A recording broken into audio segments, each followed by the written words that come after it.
Hola queridos hermanos, queridos amigos, queridos intérpretes de la Biblia. Vamos a continuar estudiando hermenéutica bíblica, de ahí lo de intérpretes, porque todo el que se acerca a la Escritura y lee la Biblia es un intérprete, ya que cuando estás leyendo estás sacando conclusiones, así estás interpretando. Y la Biblia se tiene que interpretar de la forma correcta. No podemos sacar nuestra propia interpretación, porque es el mensaje de Dios, y como mensaje de Dios tiene que ser fiel a lo que dice Dios, no a lo que nosotros nos parece que dice o lo que nos gustaría que dijera. Ese es uno de los principales problemas de las religiones de este mundo, que cada uno adapta la forma que les gustaría que Dios tenga. Cada uno practica las cosas espirituales como a ellos les parece. Y la Biblia es solo el mensaje de Dios único y exclusivo. Dios no se revela, no se da a conocer y no nos habla de otra forma, sino a través de las Sagradas Escrituras. De ahí que tenemos que saber interpretarlas correctamente. Bien, queridos hermanos, pues vamos a tener nuestro estudio bíblico. Hoy es viernes, día 4 de junio. Y como hemos dicho, vamos a estudiar hermenéutica bíblica. Llevamos ya muchas semanas estudiando este tema y ahí tenemos una excusa para meternos en la Biblia y no solamente aprender conceptos de hermenéutica, sino también recibir la palabra de Dios, el alimento espiritual.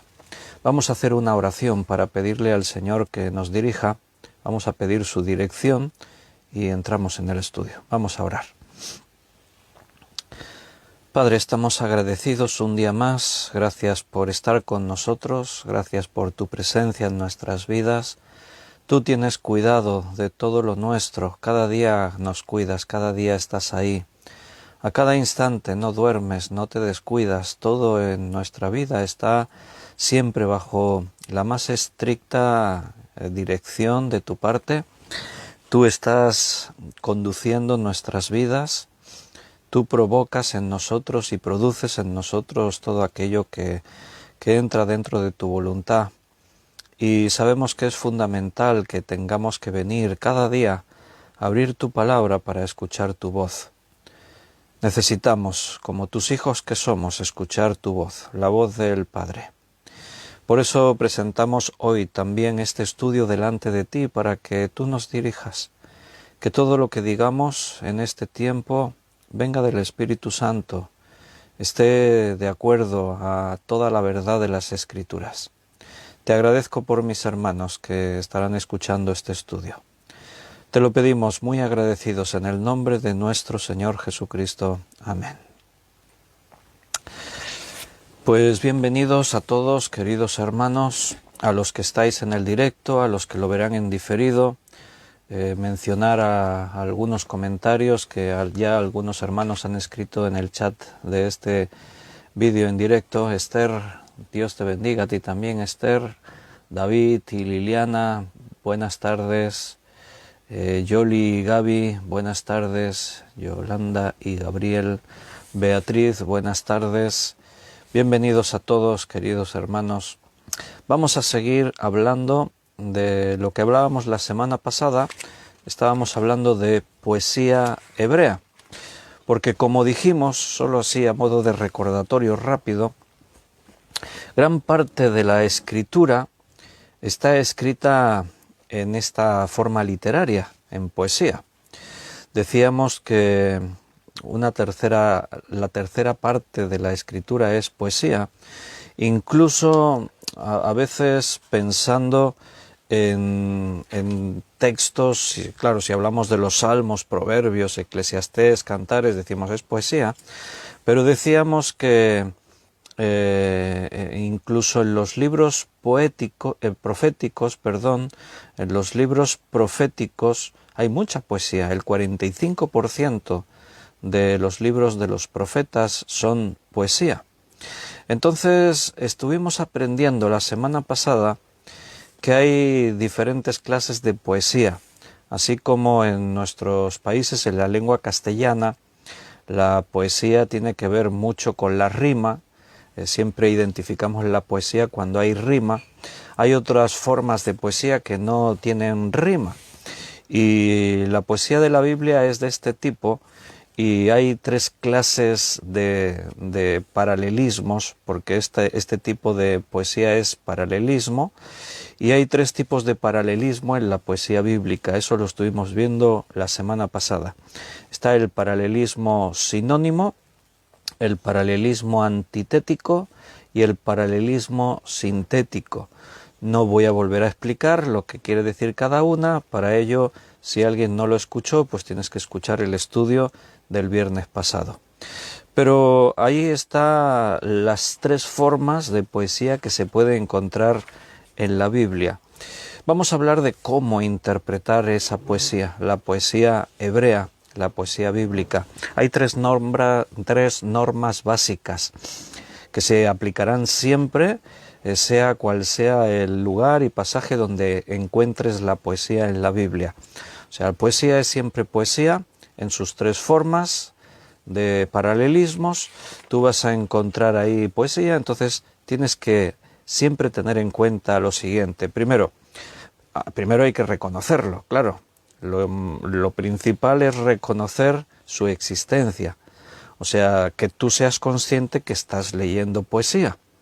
Como dijimos, no es lo mismo leer poesía que leer prosa en la Biblia. Si es prosa en el Nuevo Testamento, por ejemplo en las epístolas, ahí va a estar lleno de doctrina. No es lo mismo leer doctrina que leer poesía. Entonces, lo primero es darse cuenta de la poesía, darse cuenta de que estoy leyendo poesía. Eso se facilita según qué versión de la Biblia estás leyendo. Si lees Reina Valera, es la Biblia que utilizamos normalmente para los estudios, cuando predicamos todo, pues estamos utilizando Reina Valera. Si lees, por ejemplo, en Reina Valera, bueno, pues tienes ya la facilidad de que algunas versiones como Reina Valera cambian el formato del texto para distinguir la poesía de la prosa. Entonces, por ejemplo, si tú estás ahí leyendo en Deuteronomio, ¿verdad? Estás ahí leyendo en Deuteronomio, esto tiene un formato. Ese formato es el formato de la prosa.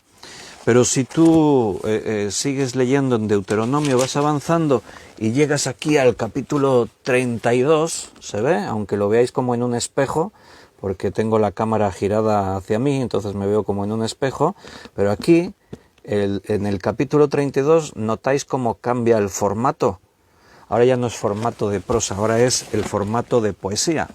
Entonces, para identificar que estoy leyendo poesía, si lees en algunas Biblias que utilizan este sistema de que cuando llegas a una parte poética se cambia el texto y aparece en ese formato poético y lo distingues de la prosa, es muy fácil identificarlo, ¿verdad? Eso es lo primero. Lo principal es darse cuenta de la existencia, que estoy leyendo poesía. Segunda cosa, distinguir qué tipo de paralelismo. Ten en cuenta que el paralelismo sinónimo es el más frecuente en la Biblia. Tú tienes que intentar averiguar, repito, remítete al estudio del viernes pasado. A veces una lección, una enseñanza que resulta muy nueva, es necesario volver a escuchar el estudio una segunda vez para que se te queden más los conceptos. Si recordáis o tomasteis notas, una ventaja es tomar notas. Cuando tú tomas notas, ahí tienes la información. Primero que se te queda más, pero después que solamente con un rápido repaso a tus notas recuerdas la enseñanza. Si no tomas notas es más difícil. Si yo ahora os pregunto, explícame brevemente qué era el paralelismo sinónimo, cuál es esa clase de poesía, o el paralelismo antitético, o el paralelismo sintético. Uy, seguramente si no tomaste notas es muy difícil recordar las cosas.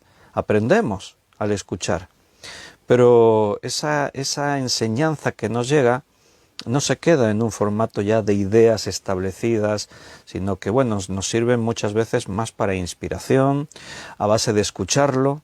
Cuando tú escuchas una lección bíblica una, otra vez, eso se nos va quedando dentro. En temas como el que nos ocupa de hermenéutica, el tomar notas es mucho más práctico. Como digo, a veces entiendo que algunos no pueden tomar notas porque están en actividades que les permiten escuchar el estudio pero no estar apuntando. Entonces, pues bueno, si te interesa un tema y no se te quedó la primera vez que escuchaste, puedes volver a escuchar el estudio. La segunda norma es esta: distinguir qué tipo de paralelismo. Y cuando tú sabes qué tipo de poesía es, si es paralelismo sinónimo, antitético, si tú estás ahí identificando el sintético, entonces es más fácil interpretar el texto de acuerdo a qué tipo de poesía estás leyendo.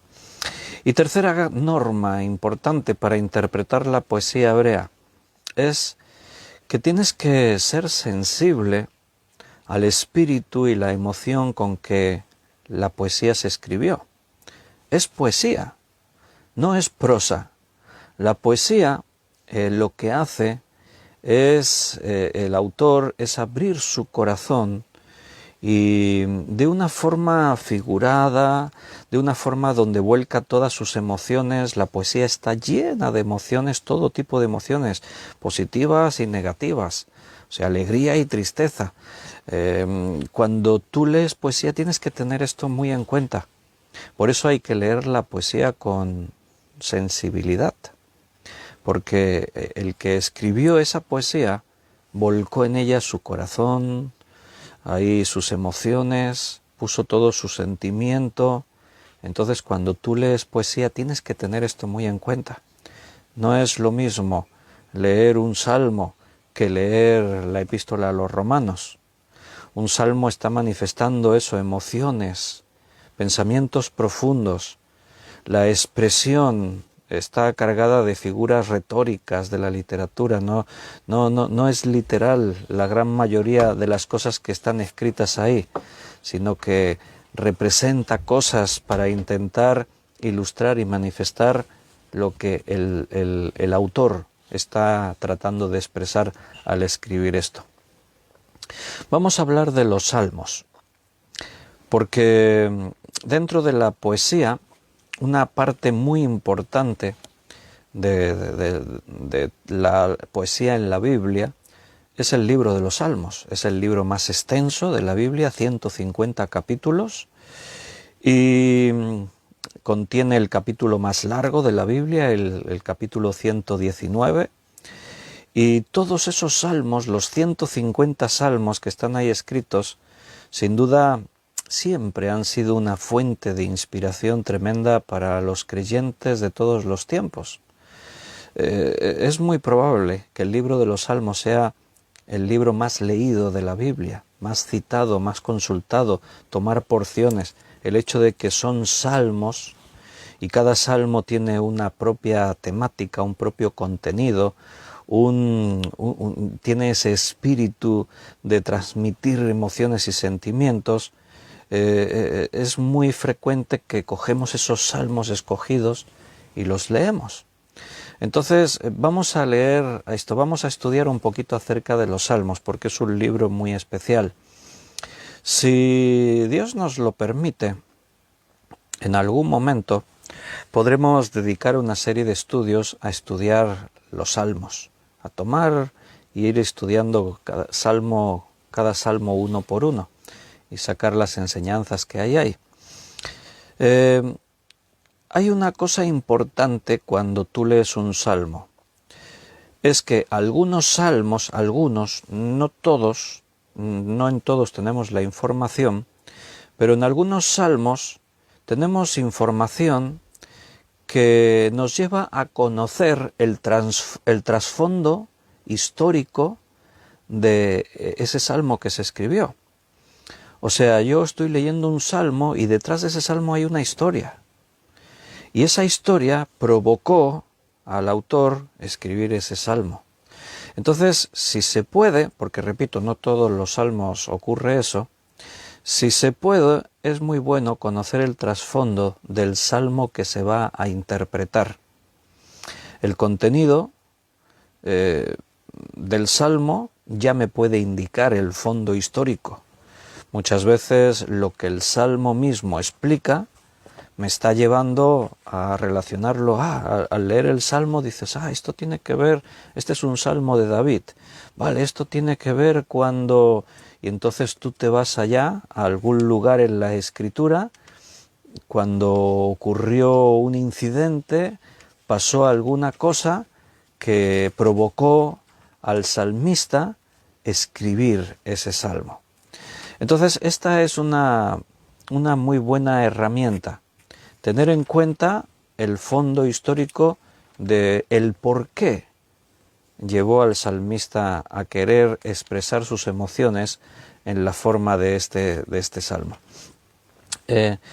Para ello, a veces hay salmos que tienen títulos, también depende qué versión. Si lees Reina Valera, en Reina Valera te aparecerán títulos al principio de algunos salmos que te indican el fondo histórico de cuando el salmo fue escrito. Es cierto que esos títulos no estaban al principio de los salmos, o sea, no serían inspiración divina, son información que se añadió posteriormente. No me refiero a los traductores, me refiero al propio pueblo judío. O sea, los mismos hebreos añadieron esos títulos. No me refiero tampoco al título que el traductor Reina Valera le puso a cada salmo. Cuando, por ejemplo, pone ahí en el salmo, un salmo conocido. Tengo el libro de los salmos abierto, ábrelo porque vamos a ver cosas por ahí.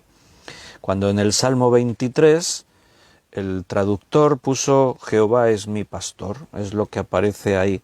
El Salmo 22, el título pone un grito de angustia y un canto de alabanza. Eso es un título que el traductor de Reina Valera puso. Pero por ejemplo, en el Salmo 22, debajo del título, un grito de angustia y un canto de alabanza, que eso es cosa del traductor, debajo hay indicaciones, pone al músico principal sobre Ajelet Sahar, Salmo de David. Eso es algo que los judíos añadieron. No lo escribió, si este es un salmo de David, eso no lo escribió David. David compuso el salmo, eso es inspiración divina. Toda la escritura es inspirada por Dios, dice allí la palabra. Entonces, lo que es Biblia, lo que es inspiración divina, es lo que David escribió. Pero esas anotaciones que están delante al músico principal sobre Ajelet Sahar, Salmo de David, eso lo añadieron los judíos, y aunque no es inspiración divina, entendemos que los judíos conocían muy bien los salmos, conocían muy bien el trasfondo histórico, ahí daban las indicaciones a los músicos de cómo tenían que tocar, de quién había escrito el salmo, todo eso. Entonces, según esta tradición judía, son muy fiables esas indicaciones que hay ahí. Entonces, algunas de estas indicaciones te van a poner tras la pista del momento histórico en el que algunos salmos se escribieron. Entonces, cuando tú conoces el fondo histórico de un salmo, la interpretación va a ser mucho más rica, porque vas a conocer detalles del escritor que vivió según algunos acontecimientos que le llevaron a escribir esas palabras. Entonces vas a comprender mejor. Por ejemplo, si tienes el libro de los Salmos por ahí, ábrelo en el Salmo 52. En el Salmo 52,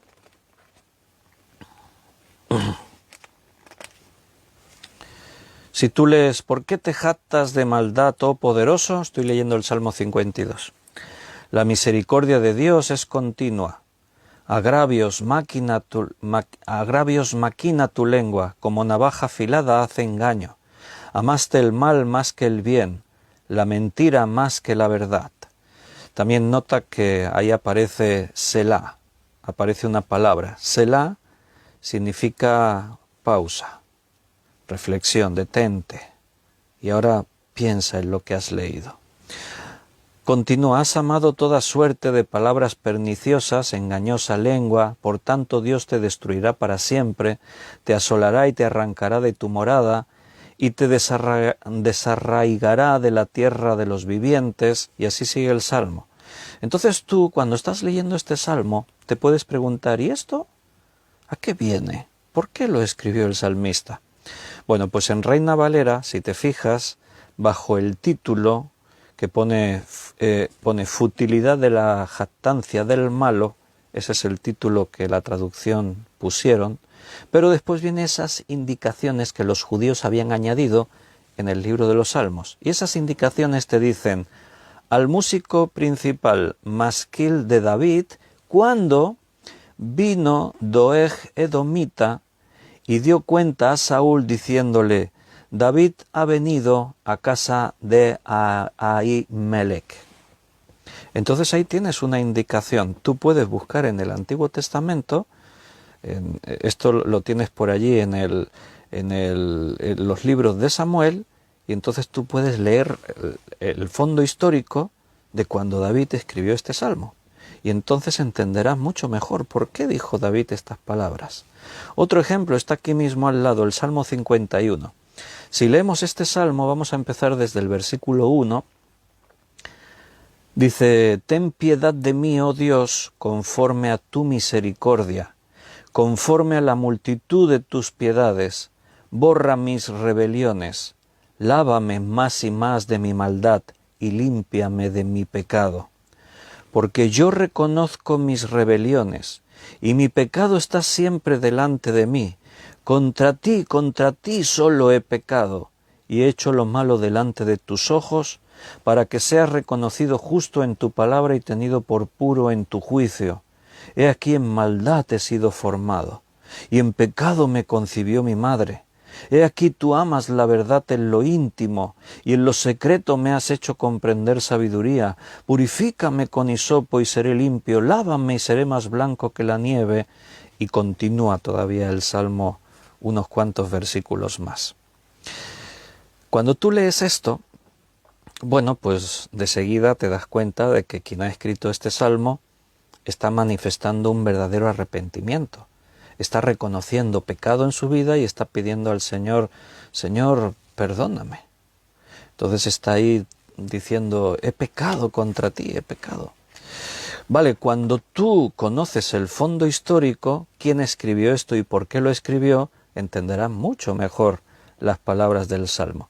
Y ahí en Reina Valera, si estáis mirando esta versión, en el Salmo 51, debajo del título que dice arrepentimiento y plegaria pidiendo purificación, tenemos esas notas añadidas por los judíos. Recuerda, no es inspiración divina, eso no lo escribió David cuando fue inspirado por el Espíritu Santo, pero sí que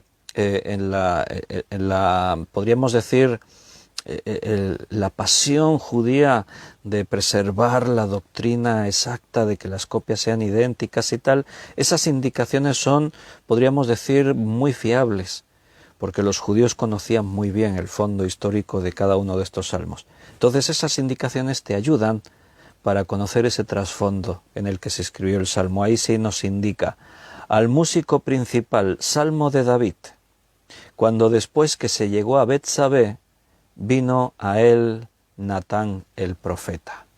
Ah, claro. Entonces tú entiendes las palabras de este salmo.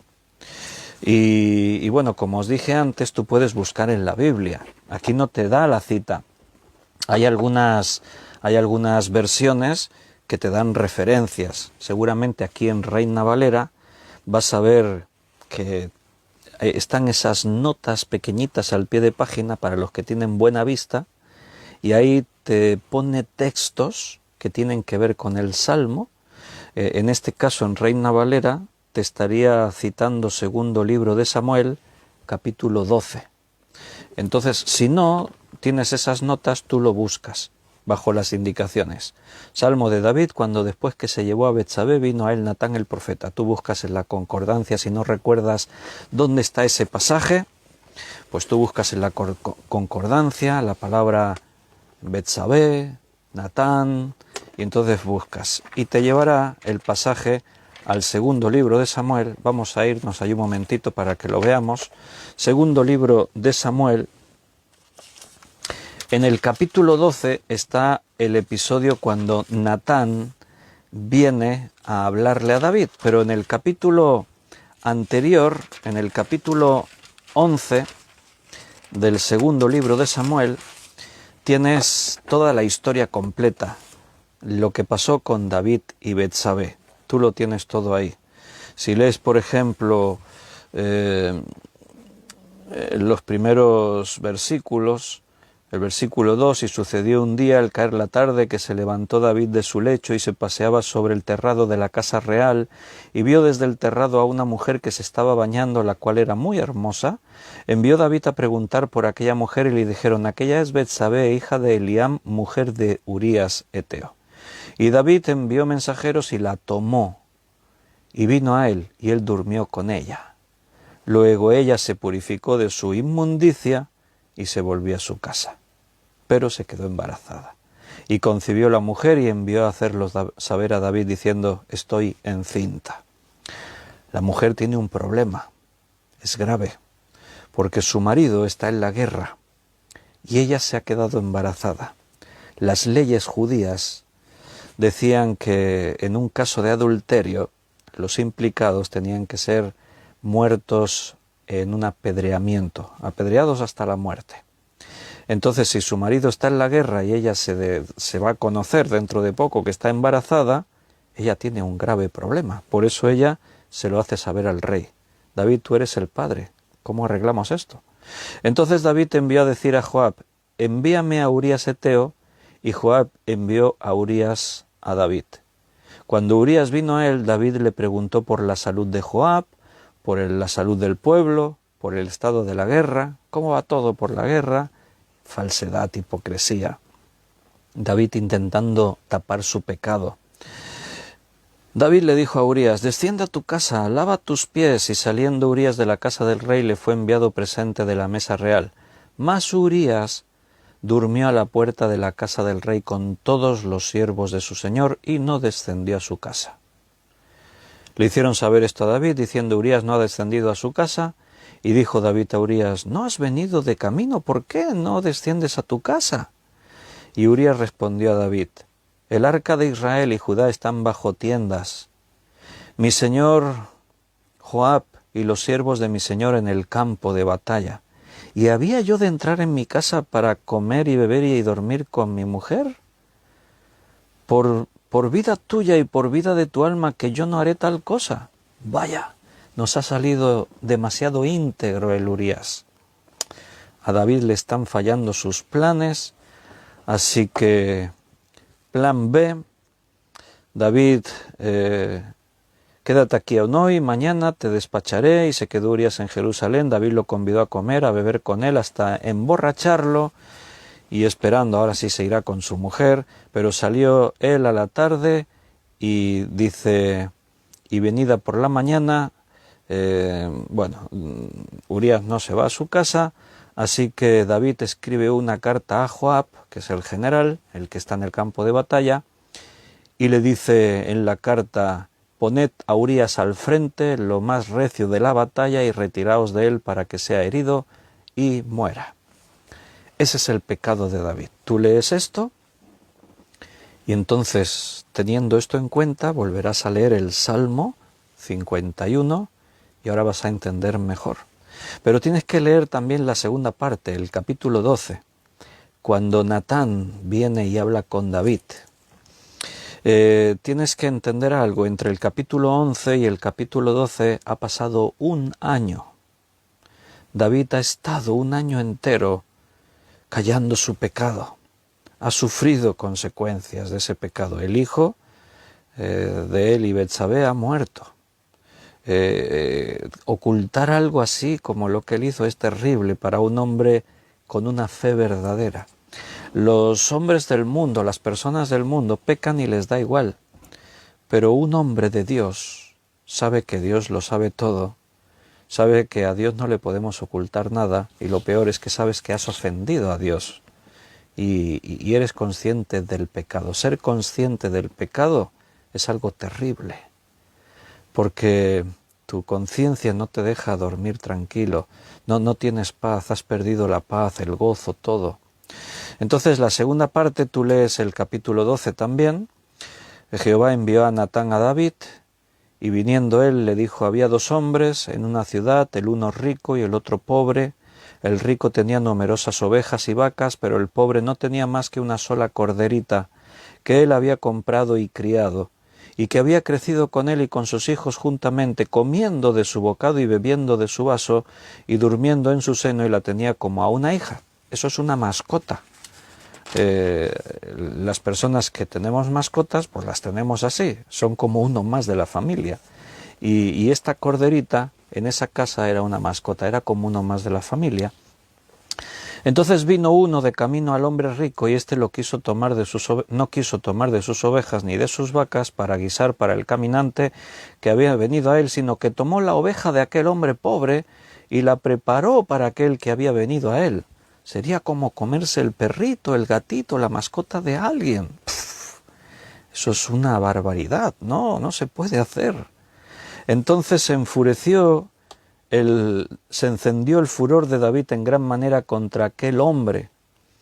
Fíjate la historia, qué cortita, simple, la historia de la corderita y lo que el hombre rico hizo con ella. David, cuando escucha la historia, se enfureció.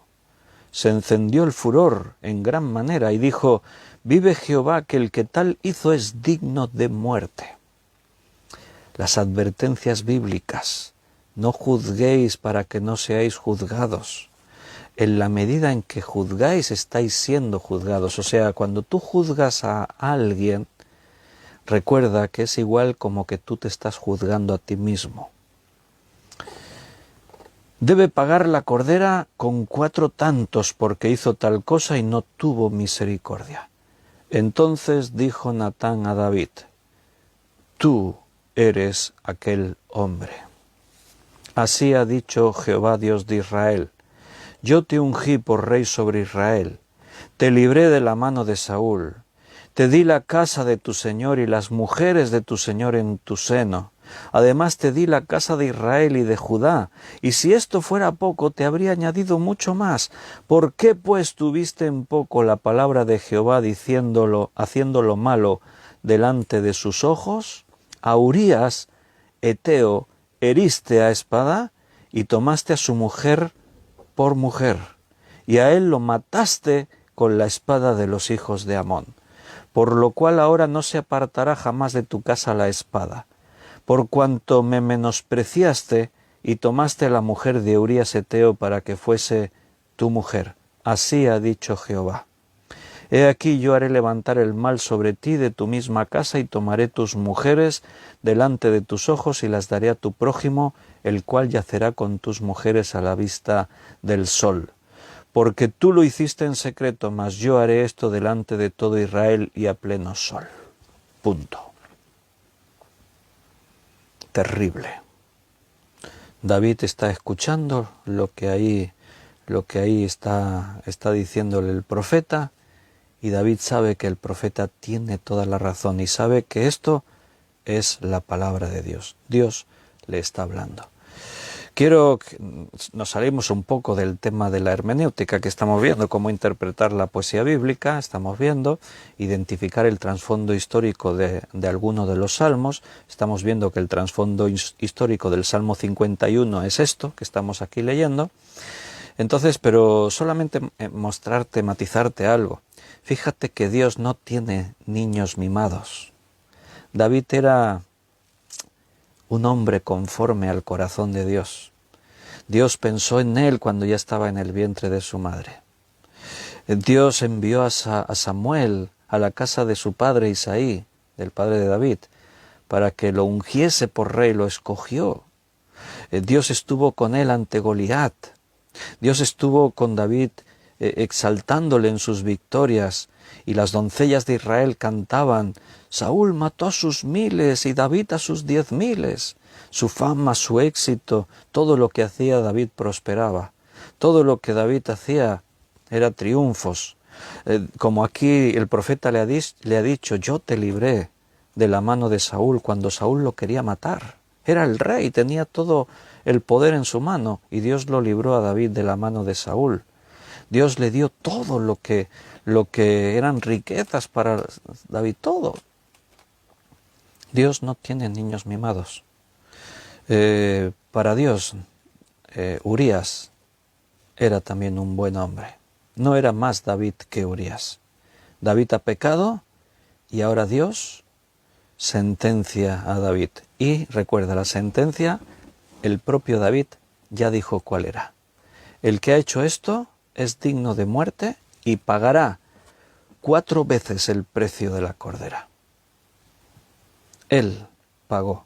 En la advertencia de Dios, ahí se dice: la espada nunca se apartará de tu casa. Vas a sufrir toda tu vida males.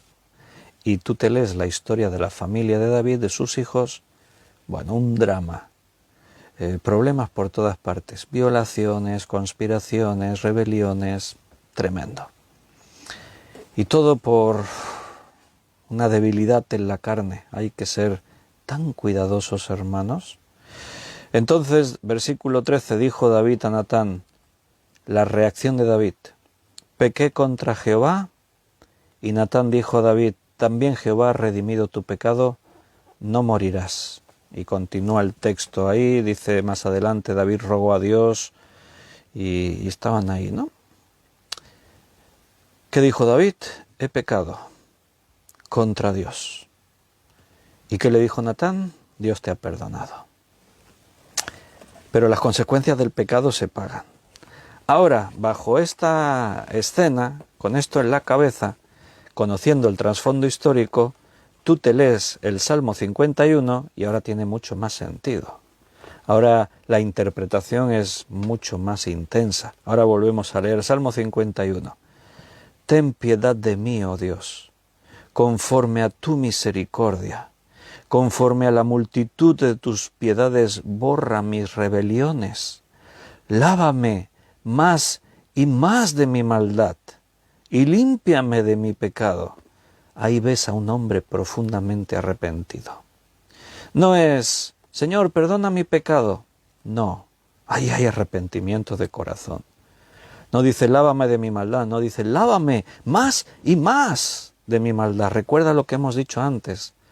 La poesía hebrea se tiene que leer con sensibilidad, porque quien escribió esa poesía estaba transmitiendo emociones, todo tipo de emociones, buenas y malas. Porque yo reconozco mis rebeliones y mi pecado está siempre delante de mí. Recuerda, hemos dicho que entre el capítulo 11 y 12 del segundo libro de Samuel pasó un año. Durante ese año, el pecado de David siempre estuvo delante de él. No lo podía olvidar. Quería, pero no podía. Era algo que lo consumía, lo secaba. El verdadero Hijo de Dios, ante el pecado, no tiene más alternativa que humillarse y pedir perdón a Dios. Contra ti solo he pecado y he hecho lo malo delante de tus ojos, para que seas reconocido justo en tu palabra y tenido por puro en tu juicio. He aquí, en maldad he sido formado, en pecado me concibió mi madre. ¿Notas? O sea, él está viéndose como un pecador. En otro momento él podía decir: Dios pensó en mí en el vientre de mi madre. Pero ahora, ante la realidad de lo que he hecho, él es consciente, él está describiendo que he reconocido mi pecado, o sea, soy consciente de lo que he hecho. Cuando mi madre me formó en pecado, yo soy eso. O sea, es la idea realista de lo que alguien como David asume cuando se da cuenta de lo que él ha hecho. el primer sorprendido fue el propio David. Algunos, si hubiésemos vivido en la época y hubiésemos conocido a David personalmente y nos hubiésemos enterado de lo que pasó, hubiésemos dicho, no puede ser, ¿cómo es posible? David ha hecho eso, no me lo puedo creer, de verdad, es inconcebible. Pero David fue el primer sorprendido. O sea, maldito el hombre que confía en el hombre, está escrito eso. O sea, no pongas tu confianza en tus propias fuerzas, confía en el Señor. El diablo anda como un león rugiente alrededor nuestro mirando a quién devorar, no le des oportunidad. No hagas como David, que le dio oportunidad y el diablo no tuvo piedad porque era David. Si hubiera sido otro, igual el diablo ni le presta mucha atención. Pero cuando tú eres importante en las manos de Dios, cuando tú eres amado por Dios, el diablo va a ser más cruel contigo. Entonces, fíjate la interpretación. He aquí en maldad he sido formado y en pecado me concibió mi madre. Yo he escuchado alguna interpretación de este versículo diciendo, es posible que David fuera un hijo ilegítimo, que Isaí no fuese su verdadero padre, por este versículo, porque él dice, en pecado me concibió mi madre. Eso quiere decir que fue concebido en adulterio. Y ahí explican, y eso explicaría por qué cuando Samuel viene a la casa de Isaí, Isaí le presenta a todos sus hijos, pero David no está allí porque su padre no contaba con él y no sé qué. ¿Sabes qué? Esa interpretación es respetable, pero no se está siguiendo la norma que estamos aplicando según la hermenéutica, que estamos estudiando poesía hebrea. Y la poesía se tiene que interpretar bajo unas normas concretas de interpretación. Entonces, estamos viendo una cuestión fundamental es conocer el trasfondo histórico de por qué se escribió el Salmo. Y eso te explica el porqué de estas palabras. O sea, leyendo todo esto, de solamente una frase, en pecado me concibió mi madre, deducir que David era hijo ilegítimo, no es fundamento, o sea, no puedes llegar a esa conclusión. Deberías tener algo más en la Biblia. Sí, el argumento sí, pero cuando Samuel viene, están todos sus hijos, pero David no está. Pero ahí hay otro argumento, no es el hecho de que como David era fruto de un adulterio, su padre Isaí no contaba con él. La Biblia habla de David hijo de Isaí, y ese es un argumento para decir que David era hijo de Isaí, ¿vale? Lo demás es forzar interpretaciones, querer ver lo que la Biblia no dice.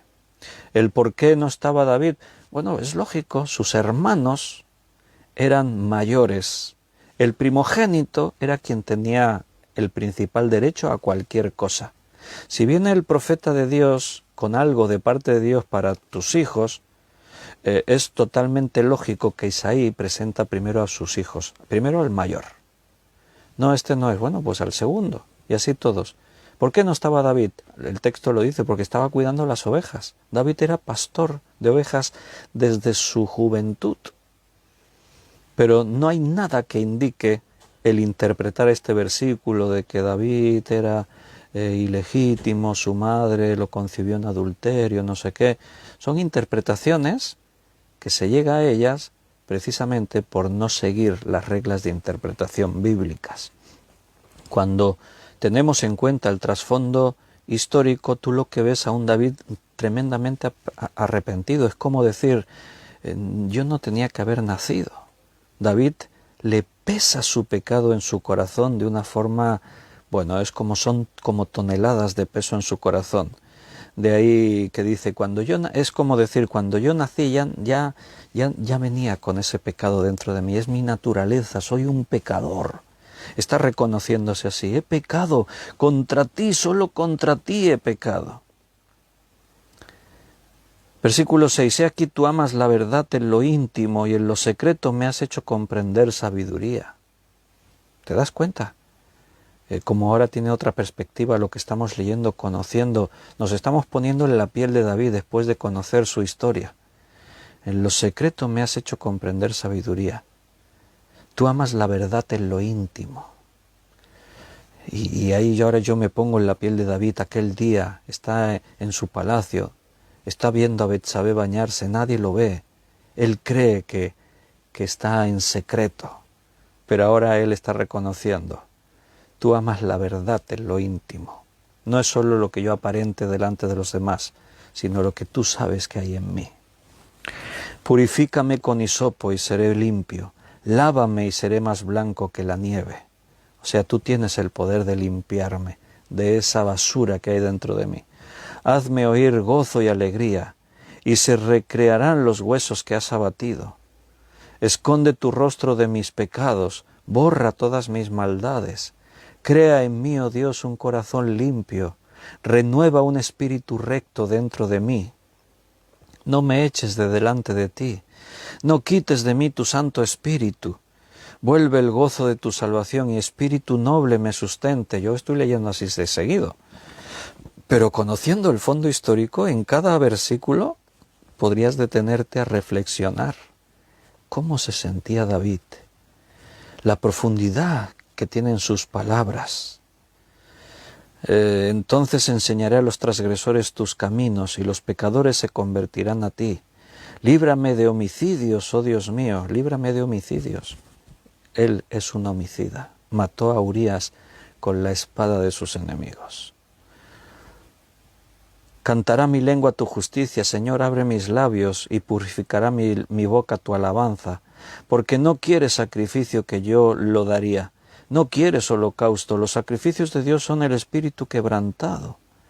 Al corazón contrito y humillado no despreciarás tú, Dios. Haz bien en tu benevolencia, Sión, edifica los muros de Jerusalén. Y bueno, ya ahí acaba el Salmo. El holocausto ofrenda del todo quemada, entonces ofrecerán becerros sobre tu altar. ¿Te das cuenta? Importantísimo conocer el trasfondo histórico de cada salmo. No sabemos todo el trasfondo histórico de cada salmo. Ocurre en algunos salmos. Algunos salmos sí conocemos, podemos averiguar esos trasfondos históricos, otros no. Otro ejemplo, el Salmo 54.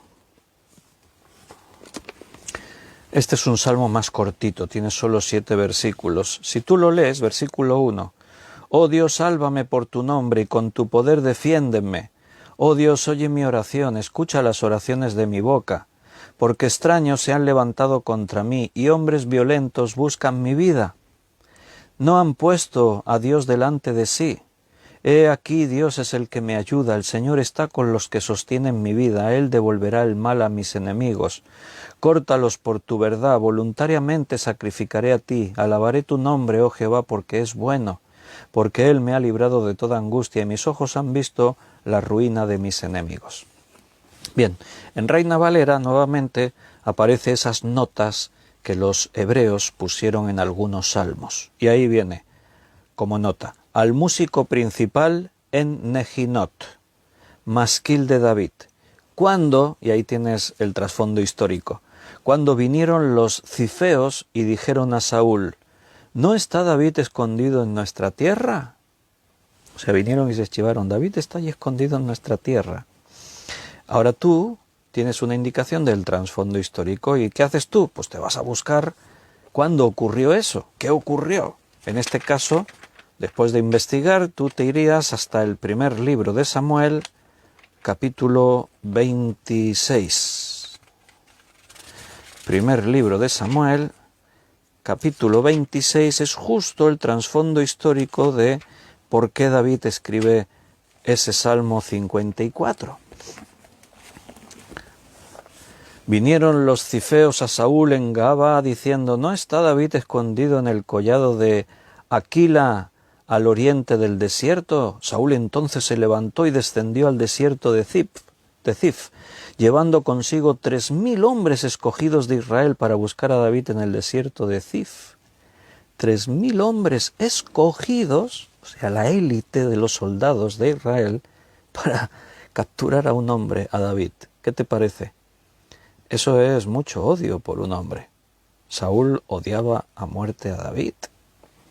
Y acampó Saúl en el collado de Aquila, que está al oriente del desierto, junto al camino, y estaba David en el desierto, y entendió que Saúl le seguía en el desierto. David, por tanto, envió espías y supo con certeza que Saúl había venido. Y se levantó David y vino al sitio donde Saúl había acampado, y miró David el lugar donde dormía Saúl, y Abner, hijo de Ner, general de su ejército. Y estaba Saúl durmiendo en el campamento, y el pueblo estaba acampado en derredor de él. Entonces David dijo a Ahimelech, Eteo, y a Abisai, hijo de Sarbia, hermano de Joab: ¿quién descenderá conmigo a Saúl en el campamento? Y dijo Abisai: yo descenderé contigo. David pues y Abisai fueron de noche al ejército, y aquí que Saúl estaba tendido durmiendo en el campamento, y su lanza clavada en tierra a su cabecera. Y Abner y el ejército estaban tendidos alrededor de él. Entonces dijo Abisai a David: hoy ha entregado Dios a tu enemigo en tu mano. Ahora pues déjame que le hiera con la lanza, y lo enclavaré en la tierra de un golpe, y no le daré segundo golpe. Fueron muy valientes. Vinieron al campamento de Israel durmiendo. David está en el centro y 3000 hombres a su alrededor durmiendo. Tuvieron que sortear todo en silencio para no despertar a nadie, y llegaron hasta donde estaba Saúl, y ahí estaba Saúl dormidito, seguro, rodeado de sus hombres, y con la lanza allí justo al lado suyo. Qué fácil era coger la lanza y matar a Saúl. Así le dice a Abisai a David. Pero David le dijo: vive Jehová, que si Jehová no lo hiere, o su día llegue para que muera, o descendiendo en batalla perezca, guárdeme Jehová de extender mi mano contra el ungido de Jehová. David sabía, Saúl está ahí porque Dios lo puso ahí. Este es un hombre conforme al corazón de Dios. Así que, bueno, ahí la historia continúa. Si nosotros la leyésemos toda, verías que David y Abisai se vuelven, Saúl se despierta, viene persiguiendo Saúl a David, incluso, pese a que se descubrió de que David le podía haber matado, Saúl lo quería muerto sí o sí, y su persecución se vuelve intensa. Esto provoca que David tenga que huir y meterse entre filisteos para intentar salvar su vida, pero esa es otra historia. Pero nos volvemos al Salmo 54. Ahora, conociendo el trasfondo histórico, David huyendo para salvar su vida, vuelves a leer este Salmo 54, oh Dios, sálvame por tu nombre y con tu poder defiéndeme. Oh Dios, oye mi oración, escucha las razones de mi boca, porque extraños se han levantado contra mí y hombres violentos buscan mi vida. No han puesto a Dios delante de sí.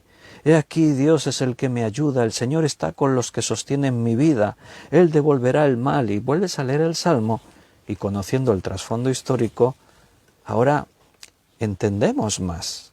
Tiene otro significado, ahora tiene más fuerza, porque ahora estamos comprendiendo muchísimo más. Bueno, así tú vas a poder averiguar el trasfondo histórico de algunos salmos, no de todos hemos dicho, pero sí de algunos.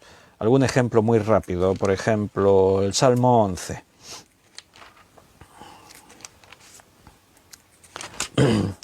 El Salmo 11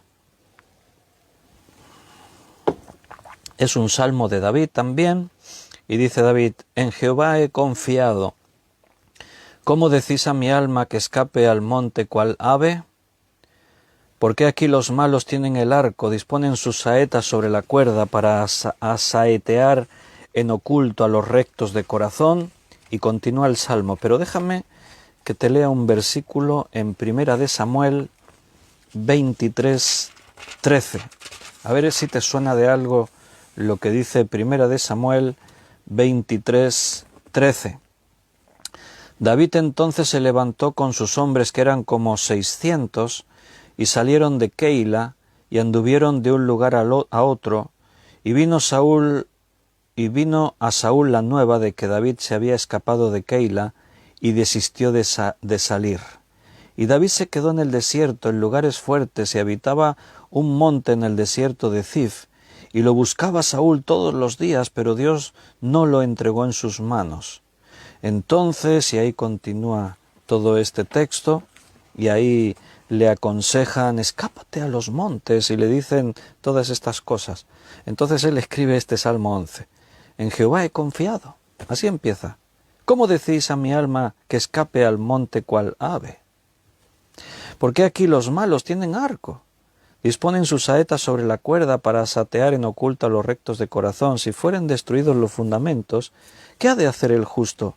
Jehová está en su santo templo, Jehová tiene el cielo en su trono, y así continúa. Conociendo el trasfondo, el Salmo tiene más significado para ti. Si nos vamos al Salmo, el Salmo 18,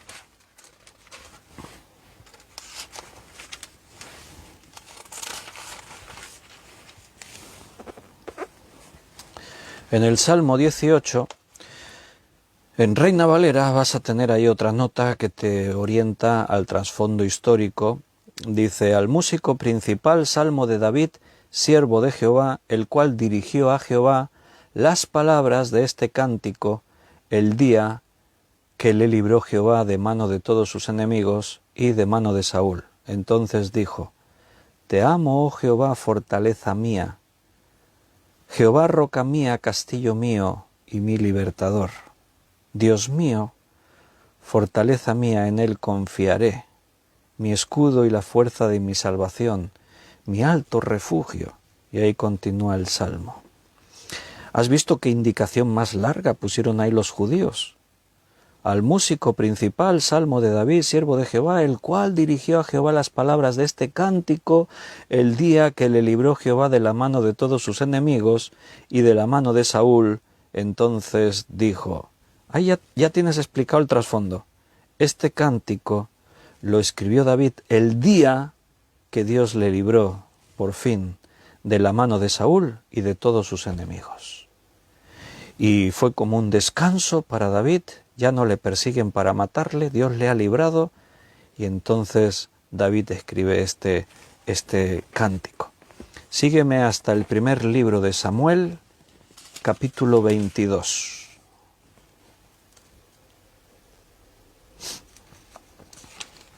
Segundo libro de Samuel, capítulo 22.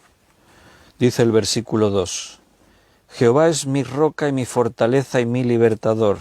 Dios mío, fortaleza mía, en él confiaré. Mi escudo y el fuerte de mi salvación, mi alto refugio. Salvador mío, de violencia me libraste. Y así sigue todo este capítulo 22. Ahí está el canto. Es lo que se recogió en el Salmo 18. En el Salmo 18 lo que se ha hecho ha sido una transcripción del canto que David cantó aquel día, registrado en el segundo libro de Samuel, capítulo 22, aquel día que Dios le libró. No hemos leído el versículo 1 del capítulo 22 del segundo libro de Samuel, pero aquí te indica, habló David a Jehová las palabras de este cántico, el día que Jehová le había librado de la mano de todos sus enemigos y de la mano de Saúl. Entonces tú, conociendo el trasfondo histórico, sabiendo, te lees todo este salmo. No lo voy a leer porque es muy largo, hizo un canto larguísimo, tiene 50 versículos. Pero ahí vas a ver la descripción de lo que yo vivía y de cómo me libraste. Por ejemplo, versículo 8, carbones fueron por él encendidos, inclinó los cielos y descendió, y había densas tinieblas debajo de sus pies. Cabalgó sobre un querubín y voló sobre las alas del viento, puso tinieblas por su escondedero, por cortina suya. Está describiendo su experiencia, su vivencia. Pero hacia el final del Salmo es como contar la historia cantada de lo que vivió. Y te vas hacia el final del canto, versículo 46, viva Jehová y bendita sea mi roca, y enaltecido sea el Dios de mi salvación, el Dios que venga mis agravios, y somete pueblos debajo de mí, el que me libra de mis enemigos, y aún me eleva sobre los que se levantan contra mí. Tremendo el canto. El principio impresionante. Te amo, oh Jehová, fortaleza mía. Jehová, roca mía y castillo mío y mi libertador.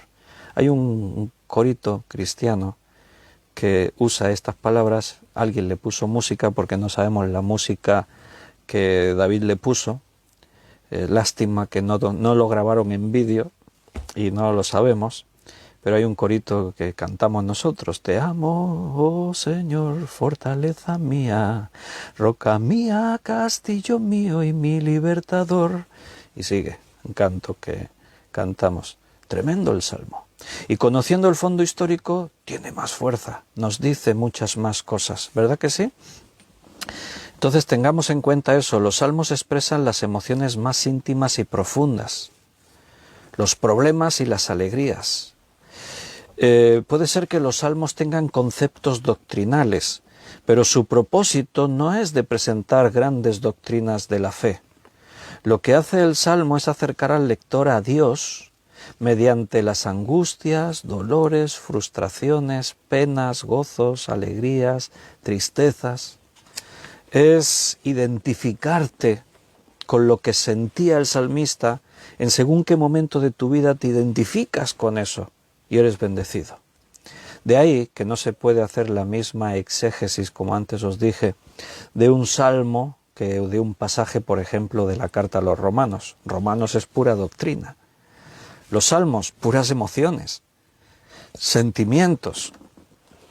Déjame que te muestre un poco algunas emociones a lo largo del libro de los salmos. Salmo 119, versículo 162. Me regocijo en tu palabra como el que haya muchos despojos. Gozo es la emoción que ahí se transmite. Salmo 55, versículo 4. Salmo 55, versículo 4. Mi corazón está dolorido dentro de mí y terrores de muerte sobre mí han caído.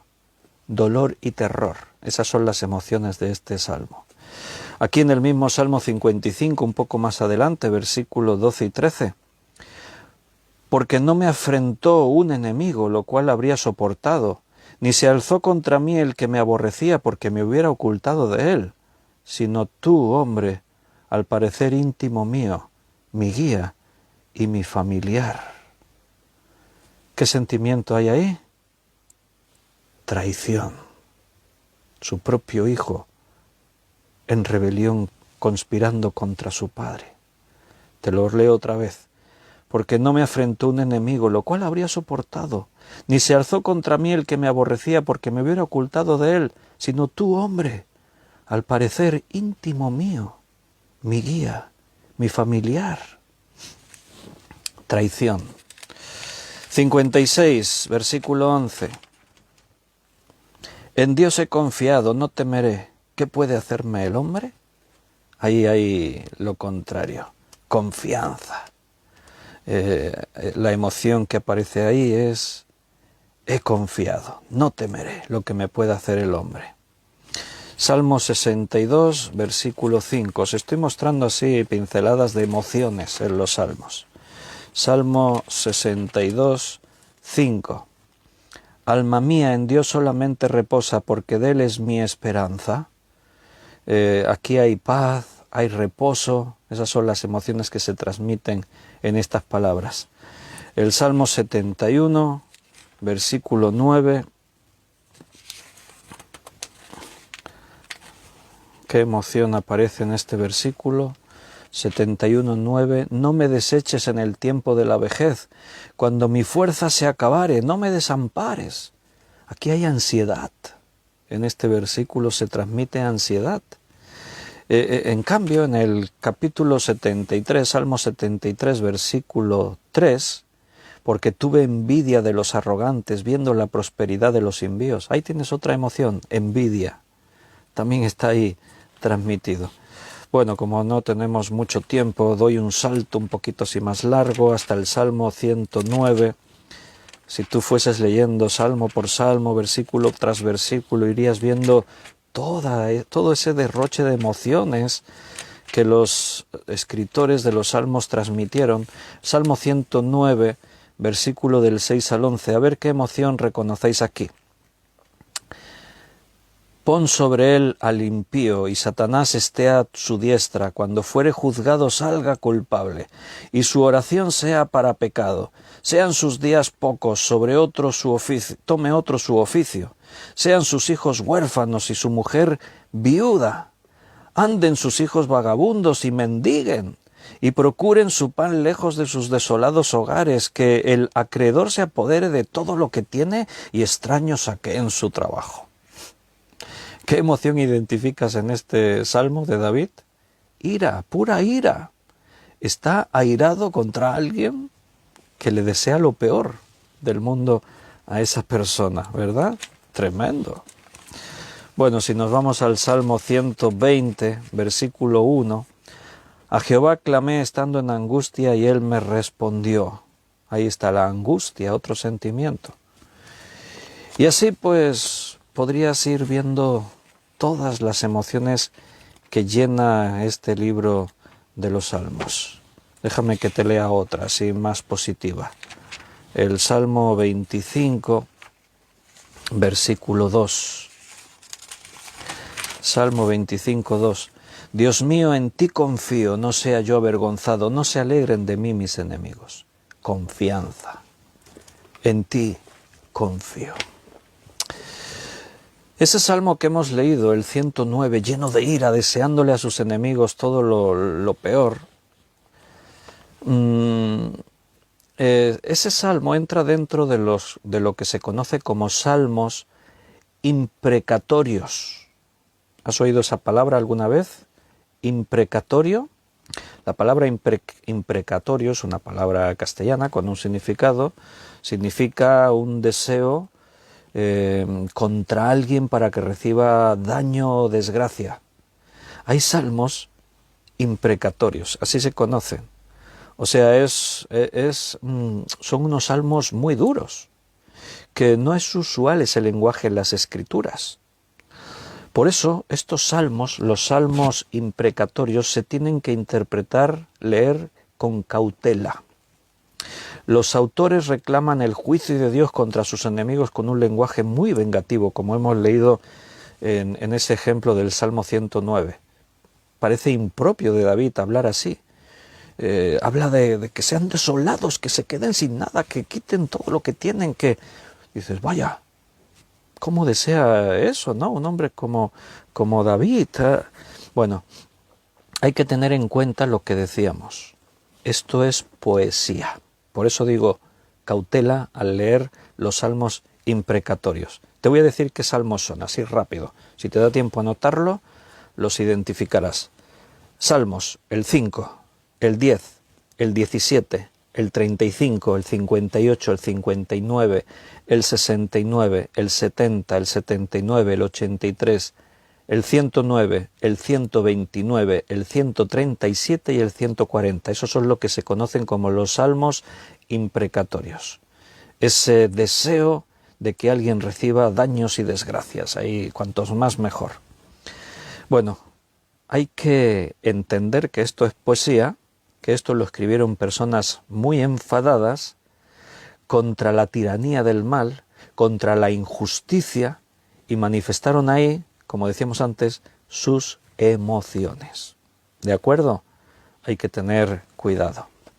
Hay salmos para cada ocasión. Y termino dándote algún salmo especial para que te tomes una lectura esta noche. Si estás pasando por un momento de dolor, léete el Salmo 130.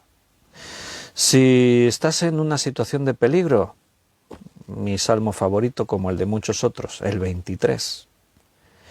Aunque estés en valle de sombra o de muerte, no temerás, porque Él está contigo, el pastor.